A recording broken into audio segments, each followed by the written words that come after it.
You can have my company if you beat me with that junk. The millionaire's voice sliced through the parking lot, loud enough for everyone to hear. An old black janitor stood there, calm, holding keys to a battered 1930 Cadillac. Phones shot up.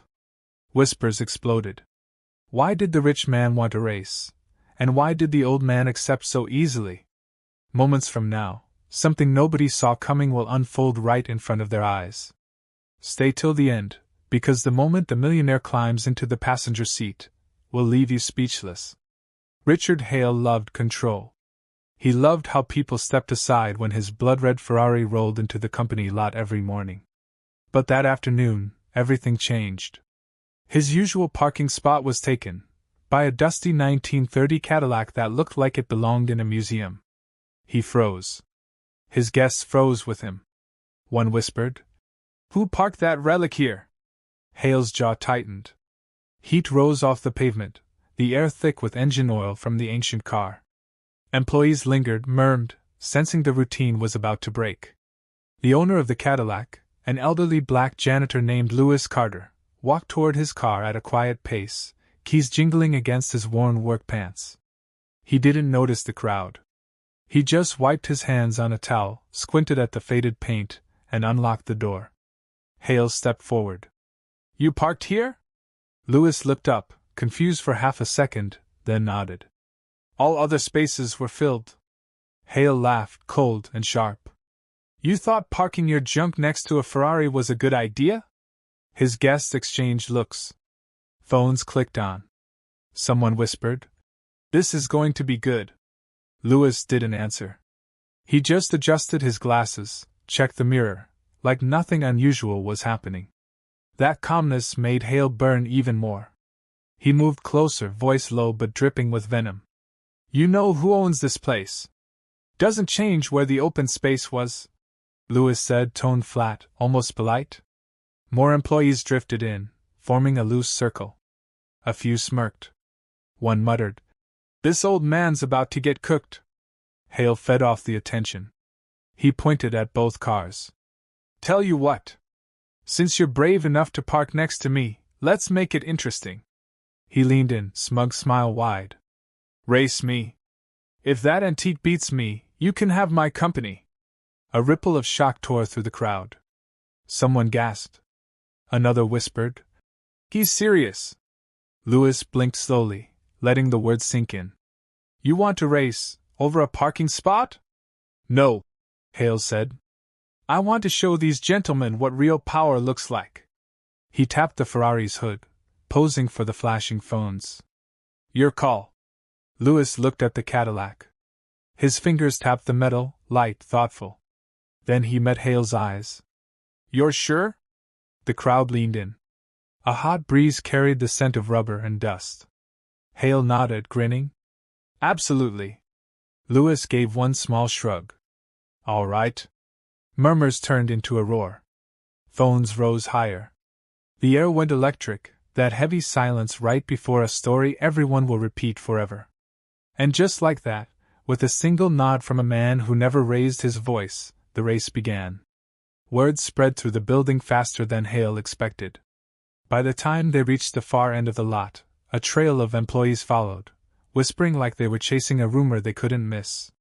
Someone said, "He really made the janitor race him." Another replied, "Hale's showing off again." A few laughed, but the laughter had an edge, like they were waiting for blood. Lewis didn't speak. He opened the Cadillac's hood slow and steady, the hinge creaking like an old friend.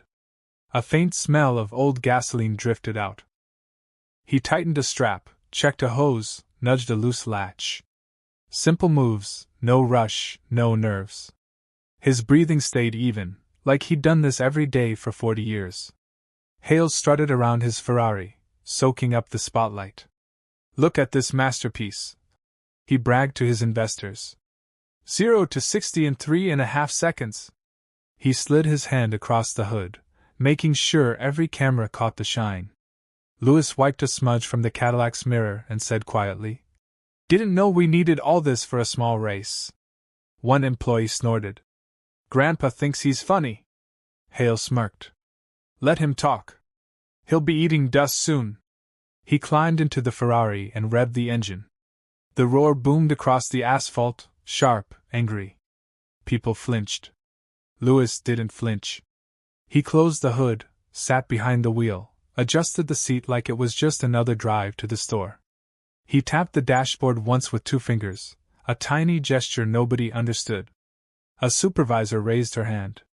On my signal. The Ferrari snarled. The Cadillac answered with a soft, uneven hum that made people chuckle. Louis kept his eyes forward. 3, 2, 1. Go! Hale shot forward, tires screaming, car lunging like it craved the attention as much as he did. The crowd cheered as the red blur vanished down the path. Louis pulled away quietly. No surge, no drama, just a steady roll that matched his heartbeat. People laughed. He's not even trying! Another voice shouted. Man, this is gonna be embarrassing! But Louis didn't look embarrassed. He looked focused. And for some reason, that quiet focus made a few people stop laughing. Hale's Ferrari flew, engine screaming. The crowd jogged after them, phones high, joking, shouting, betting how fast Hale would win. Nobody questioned the outcome. Halfway down the route, the Ferrari's roar changed. A sharp sputter cut through the scream. Hale frowned, floored it again. The pedal fought back. Warning lights blinked 1, 2, 3. The engine coughed hard, the whole car shaking. Not now, Hale muttered. Heat poured from the engine bay, the cabin filling with a burning metallic smell. One last push. The Ferrari jerked, shuddered, then died dead in the lane. Silence swallowed him. Behind him, the soft hum of the Cadillac grew louder, steady, like a heartbeat that refused to rush. People slowed, confused. Is the Ferrari broken? No way. No way that just happened. Louis's Cadillac rolled closer, old body rattling just a little over the bumps, sun glinting off faded chrome. He slowed beside the stalled Ferrari, leaned out the window, voice low and even. Need a lift? Hale's face went white. You can't be serious. Louis reached over and unlocked the passenger door. Click. Race hasn't ended. You want to finish or not? The crowd caught up, mouths open. Someone gasped. He really broke down. Another laughed, nervous this time. Hale hesitated. Cameras pointed right at him. Investors stared, stunned. Every second he stood there, the humiliation grew heavier. He swallowed hard, and climbed into the cracked leather passenger seat of the car he just called junk. The Cadillac rolled forward again, slow, reliable, the pace nobody respected 5 minutes ago. Bystanders stepped aside, filming the impossible, the arrogant millionaire riding shotgun in the beaten car he mocked. This is insane, someone whispered. He's riding with him. That's crazy. Louis didn't smile. He didn't gloat. He didn't even glance at Hale. He just drove, steady, controlled, focused. And in that strange quiet, Hale realized for the first time that afternoon, he was not in control. The Cadillac crossed the finish line with no roar, no show, just a gentle rumble that made the moment feel unreal. When it stopped, every phone locked on the passenger door. It opened. Hale stepped out, pale, shirt stuck to his back with sweat and shame. Someone whispered. He lost his own challenge. Another muttered. Man drove a Ferrari and still got carried to the finish. Louis climbed out slowly, stretched his legs, rubbed his knee like it was any other day. He didn't speak. He didn't pose. He just stood there, letting the moment breathe. The silence grew heavy, thick with disbelief. Hale cleared his throat.